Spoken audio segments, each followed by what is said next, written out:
All right, there we go. So it is day 4 of the Clients Challenge. And there's some really important stuff today that I want to cover. The first being punctuality. Okay. This is really important when it comes to clients. So there's been plenty of times in my life where I've worked with people, and when I'm expecting them to be somewhere on time, I mean, if they're not there, it's very difficult to plan around that. Even Dan Kennedy, he was always on a very strict schedule. Dan Pena, if you've ever heard the story of how he basically broke every single bone in his body, and yet he still showed up on time for the meeting. I think it was in New York. He had to literally be flown from another country into New York. I just want to cover that first. It's just being really, really important, because that comes with expectations. And that's half of our topic today, is the expectations you set for the client. Like, how are you going to show up? Are you going to show up? And even if there's nobody there, all right, I'm clearing my throat. My throat's a little rough today. But I'm going to be honest here. There's absolutely no one on this call except me. But I'm still showing up. And that's the important part. That's a lot of what today's lesson is, expectations and numbers. It's simply, are you willing to show up? Are you willing to start that momentum? Are you willing to do what you need to do just to get a little bit better? So I'm going to go right into the slides, which, don't worry, there's not going to be too much slides. There are too many slides this time, because I don't like doing that. I know it probably puts you all to sleep too. But here we go. Here are these slides. Hopefully they're showing up. So with Clients Challenge Day 4, numbers and expectations. So before we dive into more of the actual, the content, there's something I just want to make clear, all right? It's easy, really easy. You get swept up in the idea of, that 10K a month. I'm going to get my client this month. I need a client. I need this. I need that. And I want it all yesterday. That's easy to get swept up in.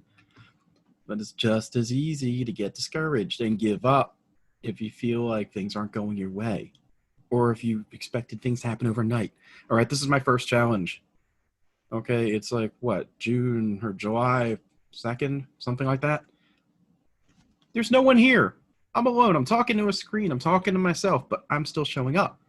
And to me, that's a win. All right? That's the crazy part. To most people, they'd be like, oh, I suck because there's no one here. To me, that's a win. I showed up. I got people in the group. That's a first step. It all comes down to perception. How do you see things? Are you seeing it as, hey, I've succeeded in this way, or I failed in this way? There's always two sides to that coin, and it's easy to get depressed and give up if you feel like everything has to happen overnight, or if you buy into a lot of that hype. So here's the secret. When a market gets too sophisticated, all that means is when enough ads have been run that enough people have seen a specific claim, those claims, up until a point, they have to keep getting bigger. This is more of a copywriting thing, but it's just a good concept. So if you take a pill and you lose 5 pounds in a month, if there was never such a thing as a weight loss pill ever, that'd be a pretty cool claim. If this is the first time you ever took something to a totally unique market and there was a desire for it, happened to work, that'd be more than enough of a claim. It would work. It would sell. Make your first $100 online. All right. Way back when, that might have been an exciting claim. Nowadays, people, $100 doesn't get anyone excited. There's a little story I heard yesterday. Someone, usually in the back of these conference rooms, whenever you go to events, there's always those people who are super quiet. They don't really say much. And you got the people on the stage who are talking, and they're telling everybody about how many followers they get, how much they're doing, all this great stuff. But the secret is usually the people on the stage, they've got a lot of vanity metrics. They've got a lot of followers, likes, things that are public.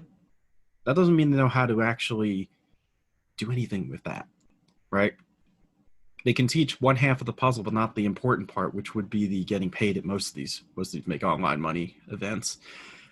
Then the dude in the back that no one cares about, no one wants to hear from, he's the one that maybe drove 15 clicks, 30 clicks to his native ad or something, or He drove like a few clicks to a sales page, but maybe every single click that he gets is really high quality. He makes $10,000 a month or more, but no one cares about that because it's too unexciting a result. It doesn't have like the fame, the fortune. So there's always going to be claims that just have to keep getting bigger and bigger and bigger, like how to get 2,000 clicks or 2,000 Instagram followers in the next week.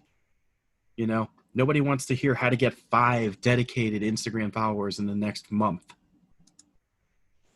So suddenly the only way to cut through all the noise is you keep making your claims bigger and bigger and bigger, and then you have the 1%. I call them 1% claims because 1% of the population is going to make them happen. And then when you get that 1%, you hold them on a pedestal and you show them to everyone. And that's your wall of social proof and your testimonials. You know, make that $10,000 in 30 days, lose 30 pounds in 30 days. That sounds great. 5 clients in 5 days. Some of you are expecting that. And I'm going to say that's very unlikely unless you are already in a good spot for it. All right. I don't want to burst bubbles and I don't want to be that guy, but I'm going to be honest about it. Unless you were already had some fundamentals, had some connections, things in place, it's very, very difficult to do these kinds of claims overnight. You know, unless you already had momentum, like think of a snowball going down a snowy mountain. Unless you already were like halfway down that mountain and you just needed to compound and grow bigger, most people are still at the top. There's still the tiny little speck of snow and they need to get rolling. So those kinds of crazy results don't happen for 99% of people, all right? And I'm going to burst bubbles today. No matter what it is you want to do, there's groundwork. There's fundamentals that need to be in place. As much as you want to skip them, as much as I want to skip them, no one can skip them. It's not popular, but it's true. There's no overnight success. There's just, there's building up to it. And then eventually it happens. So eventually all of that and like the minor wins, the little momentum, that eventually builds up into success. I think it was Jordan Belfort or someone who had said something like, there's no such thing as like getting rich overnight, but when you do get rich, it happens fast. All right. It's that build up. It keeps building and building and building and building. So getting clients is a process and it's built on momentum, the small wins. So I'm going to talk about some of the small wins, some of the stories, some of that to give you a much better example of what I mean when I'm talking about expectations and numbers. So we are done with the slides. The slides are done. So now we're going back to the actual camera. Let me pin the video. There we go. We're going back to video. So when it actually comes to what do you mean by small wins? What do you mean by actually what it takes? What do you have to do? The real thing that what it actually takes is the small first steps. So I'm going to use copywriting as an example because it's easier for me to do that first. Then I'll do other examples. But for copywriting, when I first got started, I think it was like, what, September 2019? That's not a long time ago. It must have been less than a year, actually. That's when I actually got in my first real program. But yes, my wins back then, they weren't big.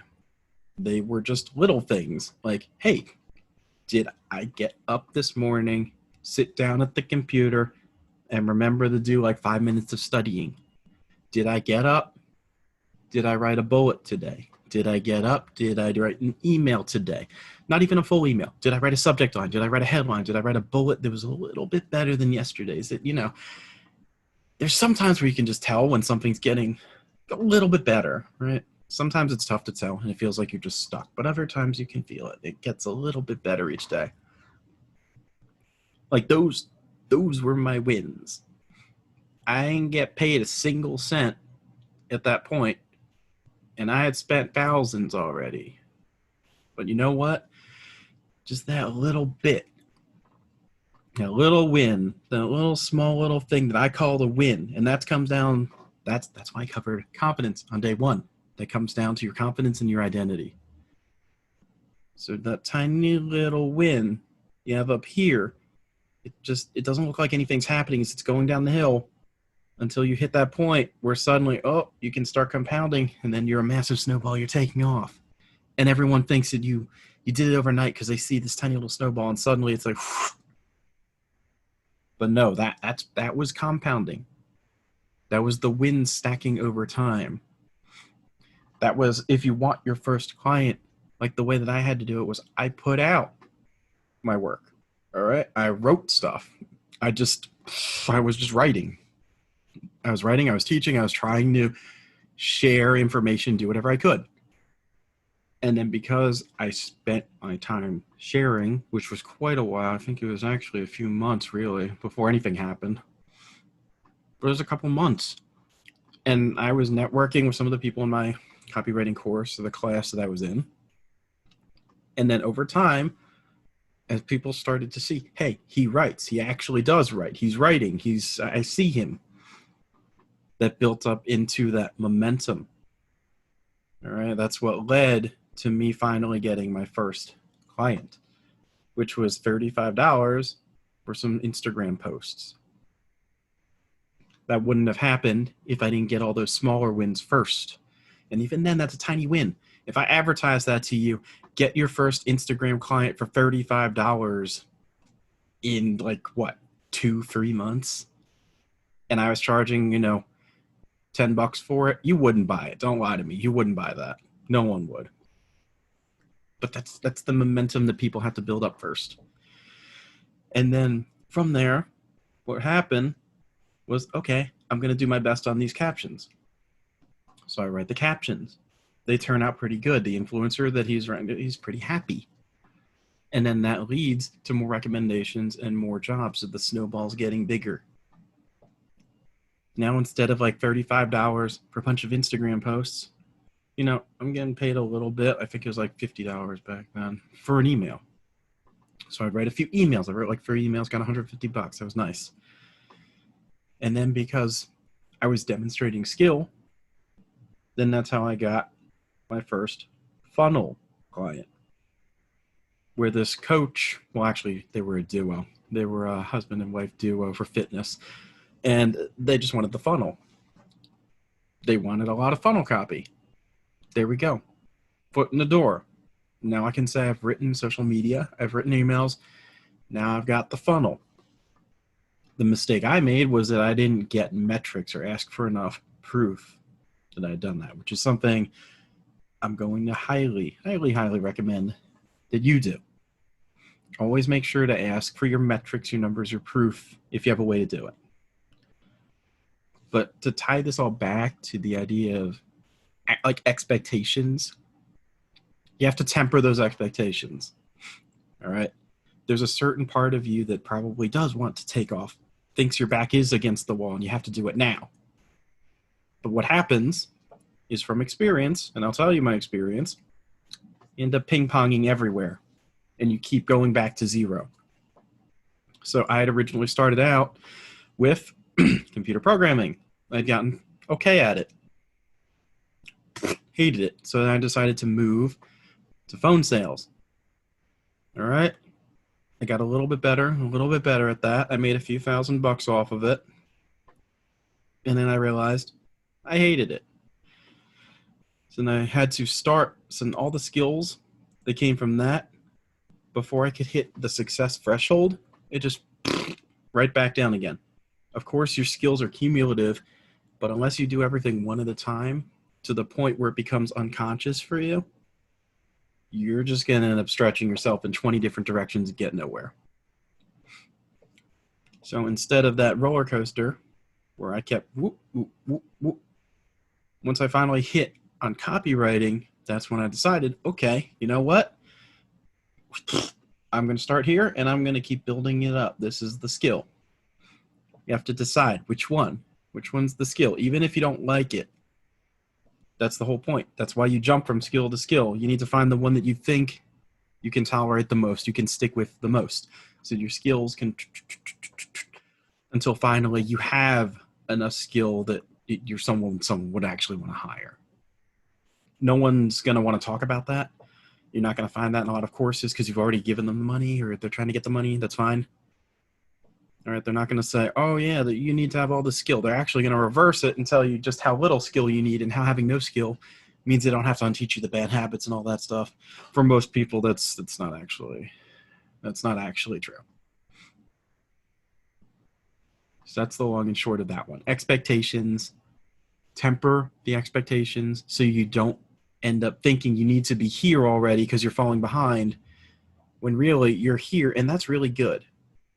Okay, we tend to forget things like that. We tend to get out of focus, all out of whack. There's some very, very pretty women, very handsome men out there that think they look hideous, and that's all thanks to Photoshop. It's thanks to these false expectations because they're everywhere. Okay? And then if we move on and go beyond the expectations and we start talking about actual numbers. All right. So what numbers do you want to hit?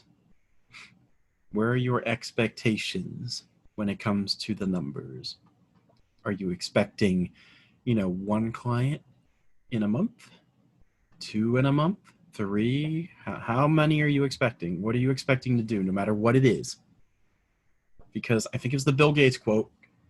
Don't quote me on this. That basically people underestimate what they can do in a month or a year. The real quote is they underestimate what they can do in a year, or I always get this. Yeah, they overestimate what they can do in a year and underestimate what they can do in a decade. And the difference here is it's very, very easy to overestimate what you can do in a month in business. And it's easier than that to underestimate what you can do in just a year. So a lot of times people will try to collapse time on you. They'll try to do all these different things and just convince you that your expectations are unrealistic. They're wrong. Because really, my best testimonial, he did it in a month. So that means you should do it in a month too. Even though there's all the disclaimer language at the bottom if you ever check for that. Usually it's all down there. But the expectations are wrong. So that's why you need to set your own. You need to have numbers that you are comfortable with. Not numbers that your favorite guru is comfortable with. Numbers you are comfortable with. Which might mean, hey, I just want to get my first client and I want it in 5 months. If that feels realistic for you, then you shoot for that. That's what you do. And then you go backwards and you make everything very solid. You make plans. So let's just make an example here. If I want a client in the next 5 months, let's say, if I start at the bottom and I'm working backwards, what do I need to do to get that client? How do I want to get the client? What skills do I want to provide, or what result do I want to provide for the client? Right? Working backwards. How much do I want to make? That determines how much I would have to charge. What do I need to do? And if you're going backwards from the start, from where you want to be, you can create a solid game plan. Now, this is something you might be thinking, why don't you have slides for this? It's because it's something that's going to vary for everyone, and I don't want to influence you too much. I don't want to prime you too much and make you think that there's a certain way to actually do it. Realistically, you have to have your own unique numbers, ones that you're confident that you can do, and then you go backwards. You work backwards from there. So I want this many clients by this time. Go backwards. That's what all my mentors have told me over and over and over again. And every single time I forget to do that. And I go ahead and tell myself, no, I'm just going to do it. I'm just going to work hard and I'm just going to, put a number out there. The number just usually never gets hit because it's impossible to day by day monitor exactly what you're doing and see if you're actually on track. Because if your goal is, let's say, $1,000 in a month, I think you have to make like what, for $30 a day or something like that. My math is always off. But either way, then you divide that out. What do you want divided by how many days? So you can at least keep track of whether or not you're making some sort of progress. That's easily one of the best ways you can start to go after clients because you already know the stuff that I had told you already about. So you already have the confidence. You've already got that. All right. And if you don't, it's time to just keep going with that. Just keep going with that. Just keep thinking about it. Just keep going with that. Don't forget about that stuff just because it happened like a few days ago, okay? So then when we start talking about the client sources, when we start talking about the leads and the interest and where you can find these potential clients, there was a point to all of that. It's because you need to know where to find them and what to do to get in front of them. And that all comes down to the same planning from numbers and expectations I'm talking about today. Because what I used to do a long time ago is my LinkedIn was crap. It's gone back to being crap because I haven't maintained it and I tried to use it for too many other things and kept remaking it and then just said, screw it. But what it used to be was I would go ahead, post on LinkedIn. I'd have my resume there. I'd have a summary of the resume there back in my software days. And instead of being the wall of text, because I know I personally hated that, I tried something a little different. I just had like a little blurb. And this was way before copywriting or any of that. And it was acknowledging, hey, I hate the wall of text. Here's who I am. Here's what I do. And that's what got Google to originally reach out to me. Okay? It was as simple as putting myself out there, very small things on LinkedIn. It was just knowing that LinkedIn had a lot of software recruiters. It was just knowing that they were there. So if you know that your audience or your clients potentially, if they are on Instagram, if they have their own pages or a lot of business stuff there, there's going to be gatekeepers, yeah. But you at least have a good chance of getting in front of them. And then the whole working backwards and tying that into expectations with numbers, you're not going to get on someone's radar overnight. All right. It's possible. It's unlikely. It's very unlikely. But if you're always giving like some kind of witty comment or some insight or just being there, eventually, just for sheer repetition, people start to make notice of you on these places. It's like if you've ever been on a message form or in a video game or whatever, and there's someone that you recognize their handle, you recognize their name, just because you've seen them so many times. You might not know who they are. You may have never talked to them, but now you're on their radar. And that's really important because if you do a truly cold approach, the expectations set them pretty low. Truly cold approaches, generally, you'd have to overcome that with a lot of skill versus a warmer approach, which doesn't take as much skill because there's more trust already baked in. There's more confidence in you and your skills that are already baked in. Now, there are still things you can do to bolster yourself, and that's the other half of the numbers part of clients. Numbers are like numerical proof, things that you can quantify, things that can go on an Excel sheet, right? You know, the what is it, the resume speak, like adequately perform duties of creating marketing stimulus campaign for X clients utilizing budget of Y dollars for whatever. Don't say it like that because it sounds horrible. No one's going to read it. But the point is it's got a lot of numbers in it. And that helps create more confidence because numbers are solid. They're things people can envision. That's why, honestly, I'm going to admit it. That's a weakness of this challenge. All right. The 5-day clients challenge. What the hell am I going to get out of this, right? And because I put a lot of it together at the last minute, because originally I was planning on doing a ClickFunnels challenge, but then this one, basically, Fahad and I decided we were going to do this. It got very muddled. And suddenly the generalities make it very, very, very difficult for anyone to envision what's actually going on or why they should care. So that's the main reason that headlines like "make money online today" will usually fail compared to "make $10,000 in 3 months," because it starts getting more and more specific. And the more specific you can be to your clients, the higher your chances are that they'll actually take you on. It also gives you just a lot more proof to leverage. It gives you a lot more interesting things you can say and do with that. It also makes it easier just because you have content. You have things you can talk about.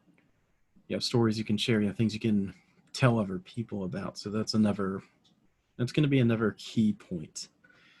So I just want to pause for a second and say hi to Ahmed and hi to Alex. Let me see the chat. What's up, Andrew? Hey, man. Good to hear from you. How's it going? It's going all right. It's going pretty good. Ow! Ow! Uh-oh. What did you do? The cat was biting me. Ugh. I remember there One used second. to be my neighbor used to have a cat, and I think years ago, yeah, I figured out that if you jingle keys, the cat would like launch like a missile and jump at people. Oh, your cat's adorable, dude. She gave birth. That's funny. I'm pinning that. Yeah, bandwidth is low, but I'm still gonna pin that.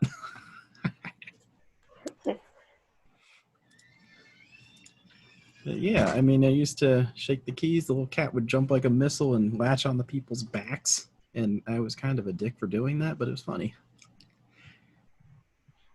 And I mean, if I had to not get totally off topic and still tie that back, I mean, there's usually going to be something that if you rattle the keys, the little clients are going to jump at them. And it's going to be different for each person, each market, how much they trust or don't trust. Because some of the clients that I've worked with, their biggest concern is I've been burned in the past by other copywriters. I paid out the nose for them and they didn't deliver. How do I know I can trust you? So overcoming that, we're going back to oats. So it's you do spec work or you build trust through another relationship. That's usually the way to do it if they've really been burned that bad, or if they're sometimes they're just screwing with you. But sometimes if the client's big enough and it's worth doing a little extra work, spec work is still momentum. It's still a step in the right direction, still something you can always use. And it's always really cool to see if you ever do spec work or like a little project, even if it gets rejected, because full transparency here, when I was brought on to do a sales letter for Built with Sciences, their coaching program, I screwed that up real bad. I missed the voice completely. So even though I missed the voice, though, there's still pieces of my copy that I had written for them that are still there word for word, and that makes you feel pretty good. Trust me. It's these little wins, these little things that show up. It doesn't have to be big. It doesn't have to be huge. It's always the little things that make you realize, oh, hey, I can keep going. That's really cool. So I really want to drive that point home because I know there's too many programs out there that are saying like, hey, you'll get paid this much in this many days. And that's because they have to at this point to cut through the noise.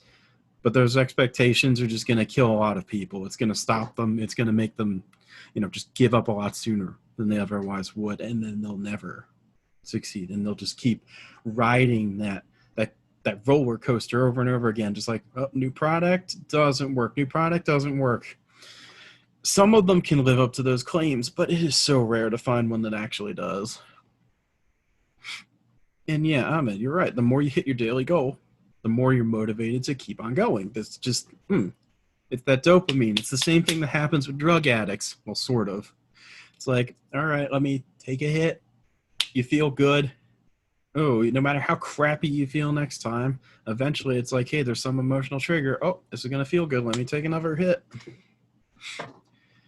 It's very, very easy to become addicted to success and very good things. And that's just a shift in identity too.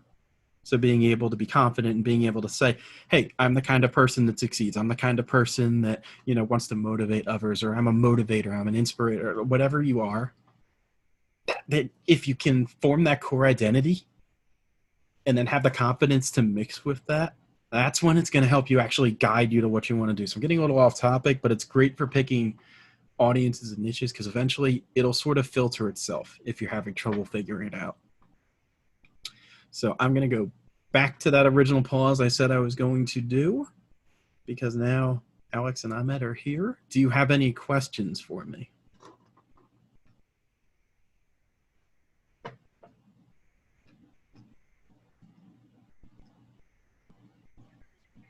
Hello? Hey. Okay. Andrew, if you could give a quick recap about everything you've learned, that'd be great. To Do you mean just from today or from all days? No, from today. A quick All right. summary Mm-hmm. on me. Yep. So basically, when I'm talking about expectations and numbers, the whole idea is really to keep your expectations at an almost realistic level for you personally. So because every single time you get a little win, you get a little bit closer to your goal, it's very important to have very concrete goals to understand when you're making progress or not. It's like if you want to get bigger biceps or something, and every day you just look in the mirror and you're like, oh, are they bigger? Are they bigger? That's not quantifiable. It's very hard to tell if you're winning or not. And the little wins, that little snowball that keeps getting bigger over time, it's hard to tell what it's doing up here. No one can see what it's doing. So that's why you would go ahead and take some measuring tape and you'd be like, oh, okay, it's a little bigger today, or it's a little better today. Or, oh, I need to do something else because it's not working.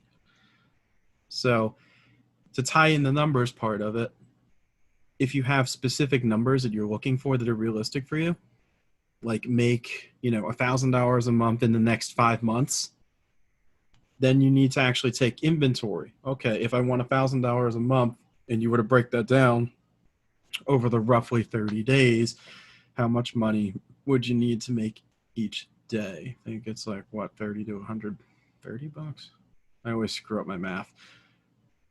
I definitely screwed up my math somewhere. But it's basically if you can take your goals and chop them up, going top down, you'll be able to set much more realistic day by day expectations, meet those expectations, and then get those small wins that lead to where you want to go instead of just small wins that like if you want to go here and you're getting a bunch of small wins, maybe your small wins are just going the wrong way. Maybe they're going off track. Maybe you're getting confused.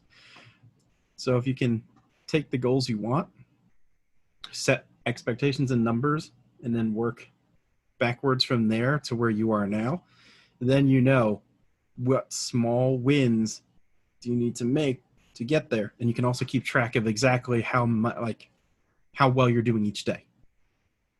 So if you were to break things up into like a dollar amount, it'd be like if you want to make so much in a month, am I on track? Am I making the however much I need to make each month?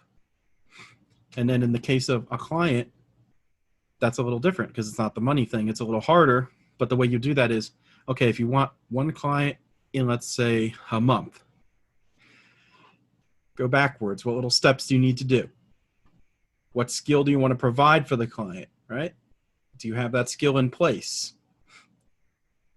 Where does that client hang out? Do you have any presence there? Does this client even trust you? Do you know someone that could get you more trust with this client? You can just build it backwards, little steps. If you want to build up trust with the client, maybe you just post on their Instagram every day, get noticed a little bit more. Maybe you go ahead and you actually reach out to them or their support, or maybe you buy some of their stuff and then you tell them how much you love their stuff. That's another one that people do. I mentioned close the closer, just getting little steps to just get closer and closer to having a presence to them. Follow the people they follow, maybe get in their networks or circles. If you have a friend who's in touch, reaching out and doing all those little goals would move you closer to a bigger goal. So it's just being able to see where you want to be and what you need to get, or what skills you need, what you need to do to actually get there. So it's like top down. It's working backwards. That's most of what I had talked about. The only other thing would be numbers. So a lot of that is just if you can get proof of what you're doing, that's always a huge asset, like screenshot proof or something that you can prove that you've done.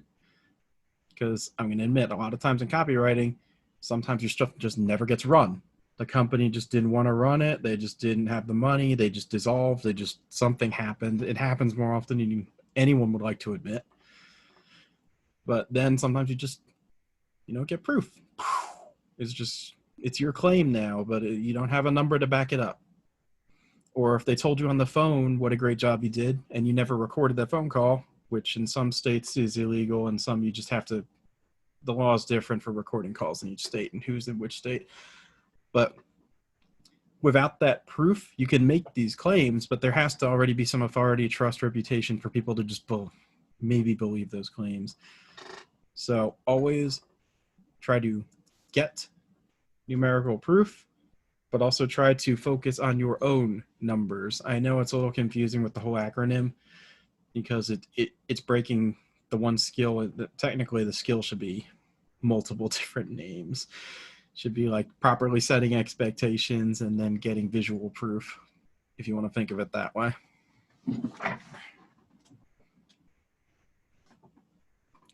So did that all make sense, or is there certain parts that you like a little more explanation on? Because we got a little time still. Yeah, that made a lot of sense, and what you said was very true. You know, if someone wants to make $3,000 a month, they should just break it down into daily goals, like $100 a day. It'll be much more easier. Exactly, because then it lets you know if you're winning or not, especially with things that are. Because I know sometimes the money thing's a little abstract for people. That's why it's always easy to go with the weight loss thing. It's like if you want to lose 30 pounds in a month, you better be on track to lose a pound a day. Or that's not necessarily how the body works, but in explanation terms, it works.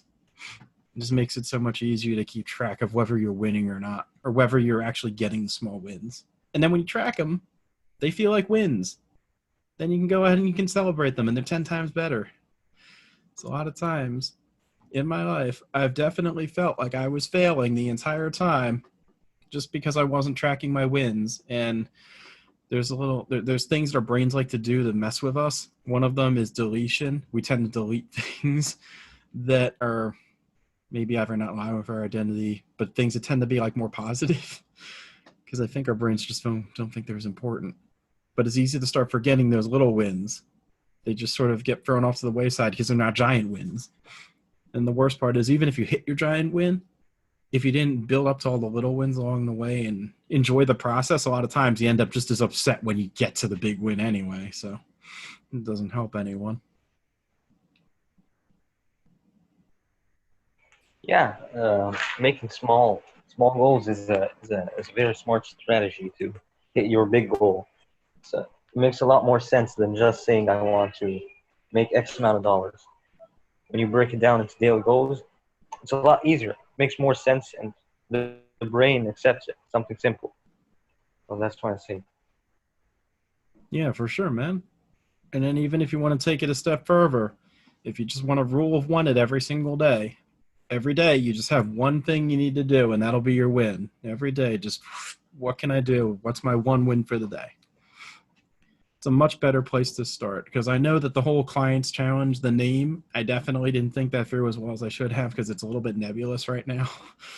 But having that solid end goal, something like to picture, to imagine, that definitely helps. So I can see why people are getting a little confused sometimes because the whole goal is not quite as clear. I should have stated up front that it's like this is like these are the things you need to do if you want to get clients, but I am not promising that you'll get clients in 5 days. Because I know some of the people came in and they're like, I want a client in 5 days, and I'm thinking there's no way anyone can control that unless they That's literally hand impossible. you one. Yes, That's I'm glad you get it. no one can guarantee success. Yeah, the closest But thing. how? It's not some magic pill Oh or something. man. They have to do the work. You don't know anything. Exactly. I don't know where they're coming from, who they are, what skills they have, if they're even going to do what I say. The closest thing anyone on earth can offer to a guarantee is a conditional one. That's the closest you're ever going to get. Like if I promise someone's going to get like X number of clients in Y days, the closest to a guarantee you can give is, and if you don't, I'll do this for you. Or if you don't, I'll give you a refund. Or if you don't, but you still can't guarantee Yeah. they're going to get it. Even if you hand it to them, they might not do it. Yeah, you don't know how their life is, so you can't pretty much guarantee anything. Yep. It's very difficult Yeah. unless Yeah. unless you can, unless you can time travel into the future and see what they did. Uh, but I wouldn't want to create a time paradox because then they might not do it anymore. That That'd be time a is a problem. huge, big problem.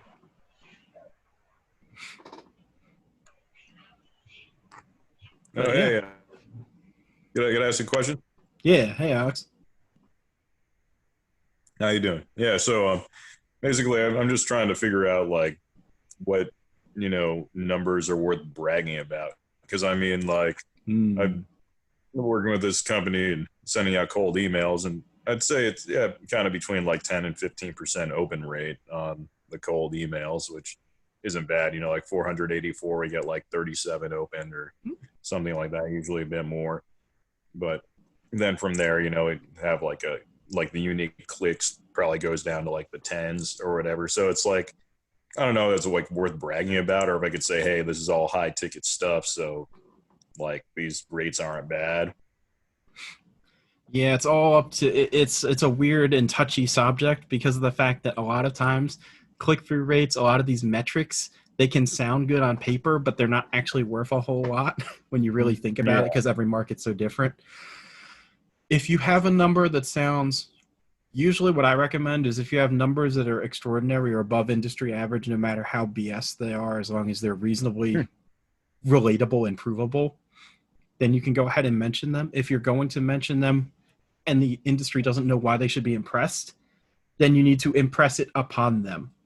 So Mm. like, yeah, that's like if you were to say, hey, our company gets 10 clicks or 10% email open rates. Now I know you might think that that's awful, but what if I told you that every single one of those clicks brings in $1,000 to me or $10,000 to me or whatever, and then you Hmm. contextualize it and teach them, hey, this is why this number is important. Our clients are much higher quality traffic, and you can't just expect that, hey, this 100% open rate over here from like Tony Robbins to his hottest list of whatever.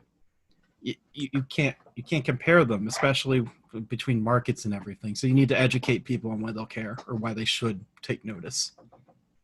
Cool. Okay. Yeah, I get that. But I mean, is there any like anything that shows kind of what the industry standard rates are for these things? Because I mean, like a 35% open rate at Stefan George I was saying like that's pretty damn good. But That is actually pretty good. I think the average is between the honest average is probably between 15 and 25% ish, if I hmm had to make a general guess. Because I'll be honest, my open rates are about the lowest I've seen lately is 5%. I don't know what the hell hmm happened there. The yeah. highest was about 50% ish. Well, the very highest was the intro email the intro emails I did were like 90, but I don't even count that because that's fucking BS. hmm Um, they tend to average between like 25 and 30%, but that's just because a lot of you guys, I've told you what my list is about, and it's like, hey, you're going to get these emails. Keep your eyes open for them, not just you trick someone into opting in once and then they don't know why they're getting your stuff. Yeah. Yeah. So yeah, I would say metrics that your audience cares about would always be good. So if they're like a make money online, if you can mention the numbers, the money you made or whatever, they'll care about that. hmm Then you don't have to educate them. Yeah, Yeah. I'd I probably got do that. So, I mean, basically, at this point, I guess it's kind of a numbers game. I mean, I could keep tweaking the emails a little bit and hope that, the conditions are right to get an above average, open rate or whatever, or like conversion rate. And then just be like, hey, each conversion means this or whatever, and try to kind of push it that way. Cause it's like, yeah, there's so many things I can't control in it. It's like I Yeah, could because like it's like maybe if put your down. if your influencer just has like a crap reputation and you're just Mhm. writing emails for them and it's like, hey, my open rate's like 1% to your billion email list. It's like, oh, that's actually a lot though. Yeah. Yeah, so that's why it's hard to generalize that. The only thing I would definitely say is if you have to 80/20 it, definitely the subject line and just Mhm. making sure that whoever you're working for keeps their reputation pretty good. Their emails aren't like getting sent to spam, like the basic Yeah. stuff. The emails are fun to read. You're not clickbaiting people, hmm that sort of thing. Just so that they can get in the habit of opening your emails more often. I see. Yeah.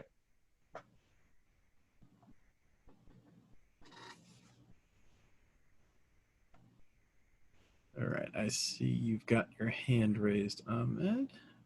Feel free to unmute if you had a question. Yeah, one sec.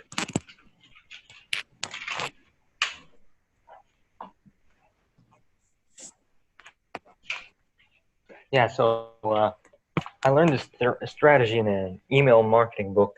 It's called the 10%, 10%, 80% strategy. It's a way to improve open rates and to experiment and see which emails work and which doesn't.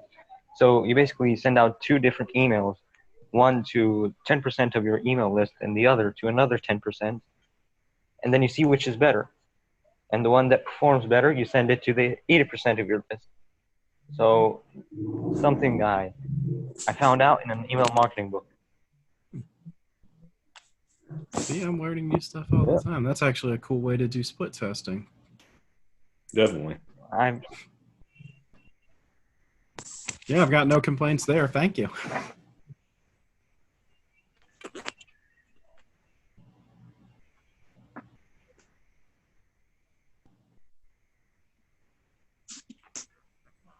All right, we've got like what, 13 more minutes scheduled. If you have any more questions, you can feel free to either ask them or we can end a little bit early. Up to you. Oh, actually, there's another thing. It was on the homework. So I saw the part 2 thing repeated. Let me see. So after the step 3, where do you need to be? Blah blah blah. And then part 2, which strategies will you use? Circle them as the follow-up offer, authority, trust, the oats, the F and oats or whatever. And then, but then after that, it says part 2 again. Which strategies will you use? Oh, well, that's me screwing up on Canva. Yeah, I have to make note of that to actually fix that then. Thank you. Was that on the Google Doc or was that on the PDF? The Google Doc. Okay. So maybe it's right on the PDF. I haven't looked at that one because I don't have a working printer. Yeah, I understand, man. I barely have a printer. It's from college still, but it works.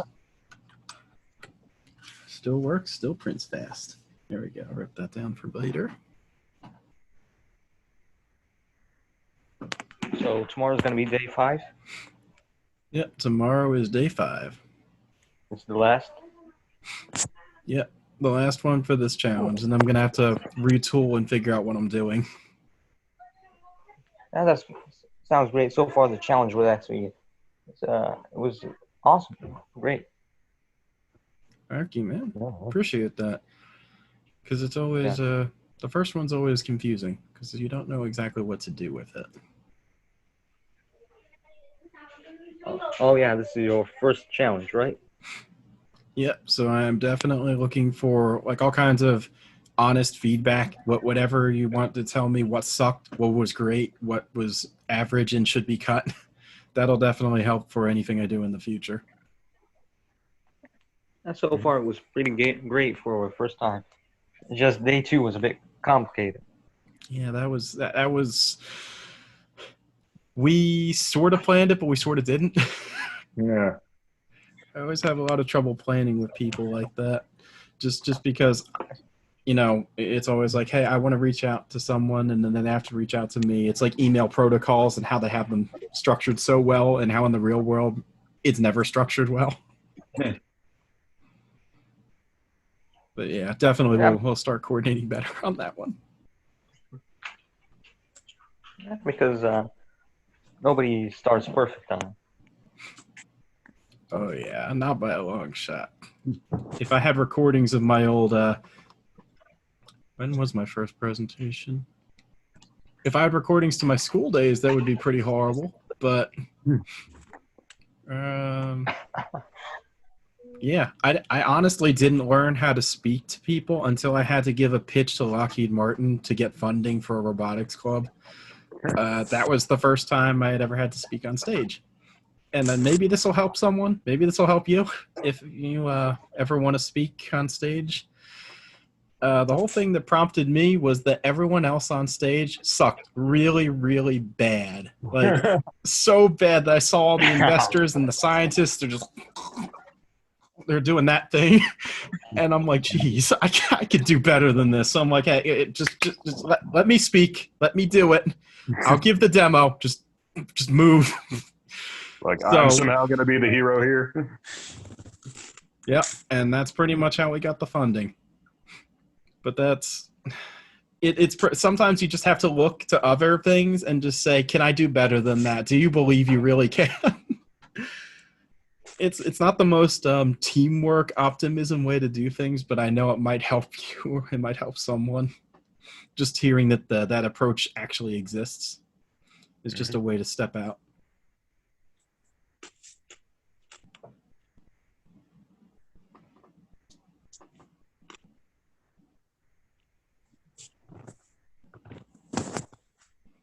No, I guess another thing I might ask Andrew is like are there pretty big risk factors for some of my target audiences? Like obviously like there's a musician thing. I guess like they could just not pay up, so I might have to be a little more forward, like, okay, I don't do this until you pay me, kind of like until you pay me up front kind of thing.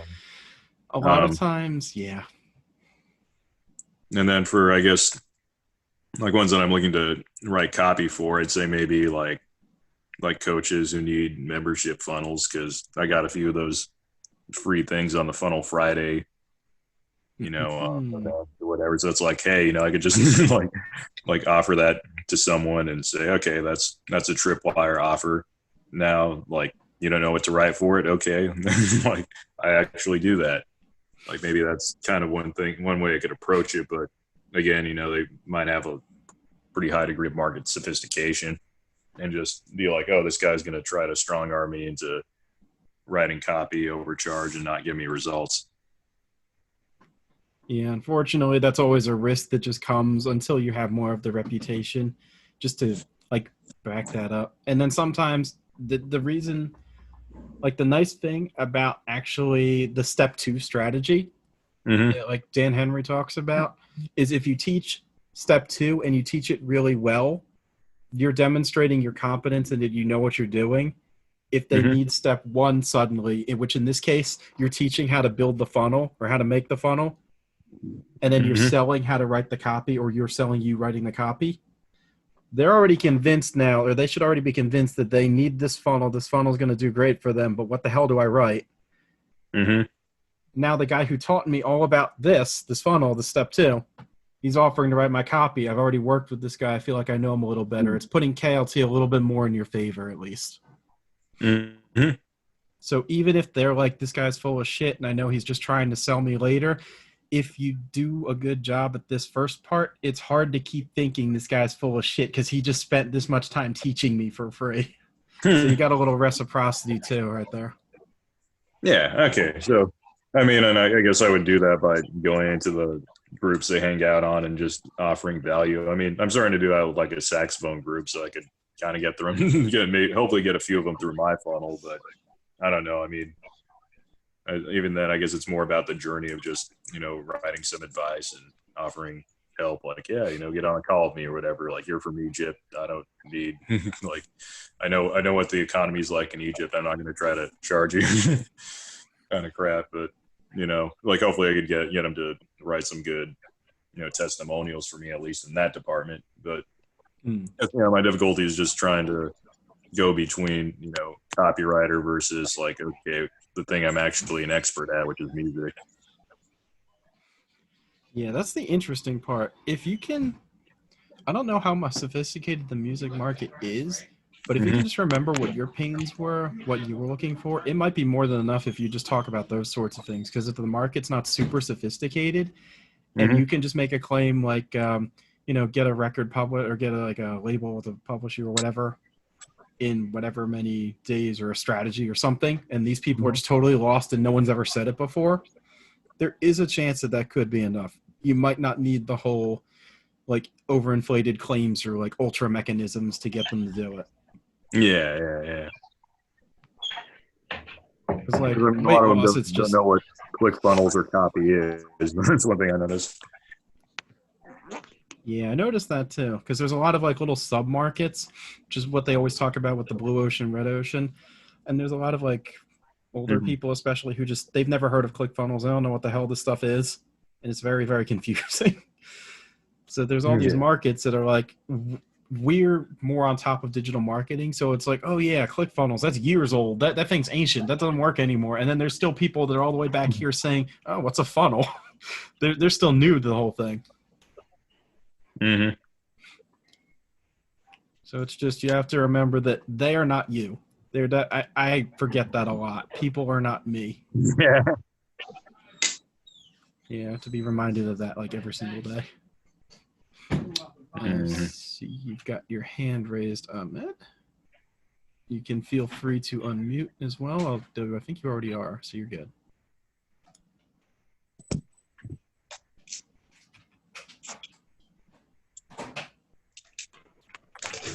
Yeah, so I have a quick question. So when writing an email, do you prefer to write the original, or do you prefer to swipe an email, copy other successful email?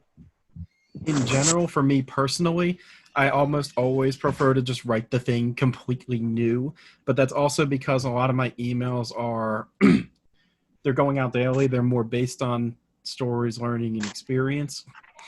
If you're doing work for a client and you're not totally sure what their voice is, or you're not as familiar with them, because that's a freelancer's curse. You're always in these weird niches and fields that you know nothing about. Then I would swipe from some of their earlier emails in regard to their vocabulary, the way they speak, what they're talking about, so that there's not a total like disconnect between your voice, their voice, because that can really throw people off. Or you just go ahead and you admit it up front in your emails and you say, hey, I'm this new guy writing for influencer X, and I hope we'll get along, all that good stuff. And you let them know why there's a stylistic or a voice change. That can help too. If there's like a more specific reason you were asking, feel free to let me know so I can address it better.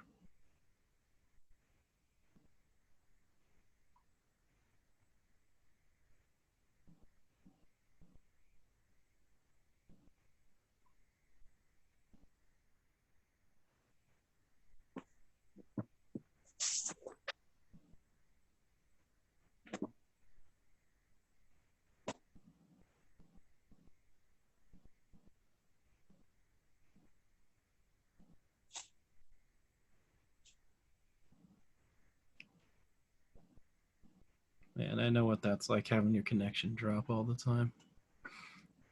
So I finally got my computer wired to the internet.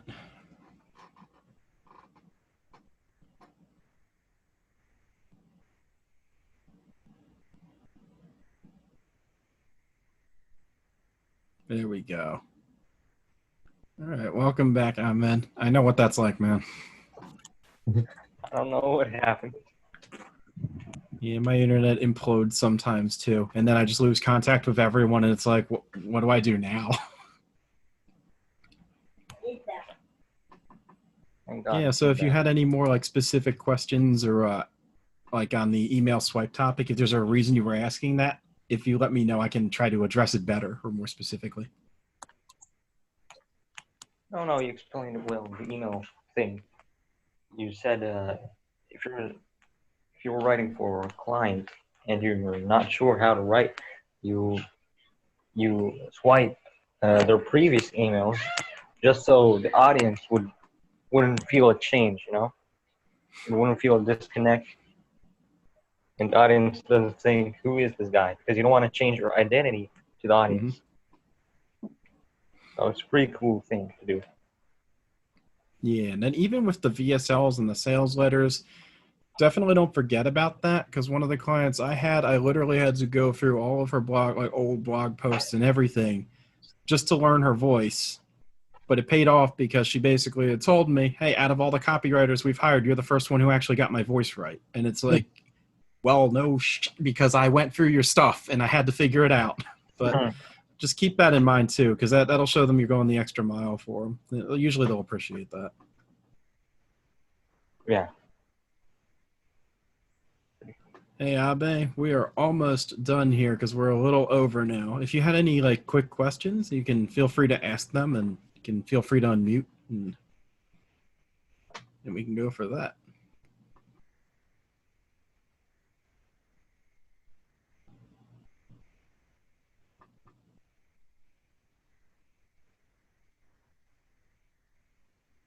Oh man, I know the delay on Facebook's kind of insane, and because I don't have like two monitors, I don't have like an easy way to be like Zoom chat and then move the Facebook chat somewhere else, and it makes it a pain. But man, that's just cool that you're here, man. So don't worry, I will post the recording should be in Facebook Live, but I'll post up a better recording for YouTube, where I'll try to post up the better recording where I cut out some of the stuff at the beginning. All right. So I was going to do it for today, and I am glad you were all on here. So thank you, Alex. Thank you, Abe, and thank you, Ahmed, for showing up, because I always appreciate that. Even though at the first part I was like, we're doing this anyway. No problem. So much easier with It people. was a pleasure to be here. Yeah, for sure. All right, so I will see you all tomorrow at 6:30 p.m. as well, same time, and that'll be the last day. We'll figure out, or I'll figure out what's going to happen from there, if what we need to do. But all right, $10,000 upsell, right? no, no, I don't have any of that. No, I was told to have it, but I'm not. That'd be funny. Maybe if you want me to do it as a joke, but other than that, no. Oh, every marketer does that. Yeah, and there's a good reason to do it, but in this case, I was like, yeah, I'm still figuring this out. We're not doing that right now. I mean, as long as you give us the knowledge that you promised, I don't see why anyone would be mad if you pitch. It doesn't really matter. As long as you gave me what you promised, I don't care. It's pretty neat. Yeah, you understand it. So not everyone sees it that way. Yeah, but there's always going to be like that crazy 1 to 10% of people who are just like, ah! They're just going to be mad no matter what you do. All right, great stuff. So I will see you all tomorrow. All right. Thanks. Thanks. Bye. See ya.